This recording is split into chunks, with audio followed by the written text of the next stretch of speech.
நீங்கள் எந்திரிக்கிறது சீக்கிரம் எந்திரிச்சாலே லைஃப்பில் இவ்வளோ நீங்கள் சேவ் பண்ணலாம்.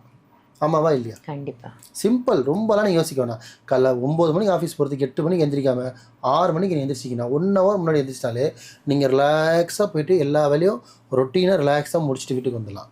வீட்டில் ஹஸ்பண்ட் ஒய்ஃப்குள்ளே சண்டை வராது, பசங்களுக்குள்ளே சண்டை வராது, டிராஃபிக்கில் சண்டை வராது, எவன் மேலேயும் மோத வேணாம், பாஸ் உங்களை திட்ட வேணாம், நீங்கள் பாஸை திட்ட வேணாம், எல்லாமே சேவ் பண்ணிக்கலாம். அப்போ அந்த டைமுக்கு எவ்வளோ இம்பார்ட்டண்ட்டான விஷயம்.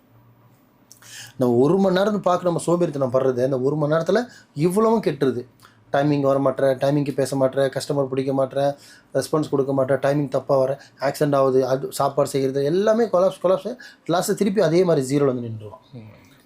அப்போ அங்கே என்ன தேவைப்படுது? மனுஷனுக்கு டைமிங். ஸோ சராசரி மனுஷனுக்கு இந்த டைமிங்கு. இப்போ ஜாதக அடிப்படை பார்த்தீங்கன்னா ஒரு மனுஷனுக்கு கர்ப்பநிலையை பார்த்தீங்கன்னா நேரம்னு சொல்லுவாங்க. இப்போது நேரம் நல்லா இருக்குது அப்படின்னா சில மனுஷனுக்கு பார்த்தீங்கன்னா ஒரு 6 மாதம் இப்படி இருக்கும், 6 மாதம் இருக்கும். சில பேருக்கு 1 வருஷத்துக்கு நல்லா இருக்கும், 1 வருஷத்துக்கு கட்டம் மாறும். அப்படி நல்ல நேரமாக இருக்கும்போது பார்த்தீங்கன்னா உங்கள் லைஃப்பில் எல்லாமே உங்களுக்கு பாசிட்டிவாக நடக்கும்.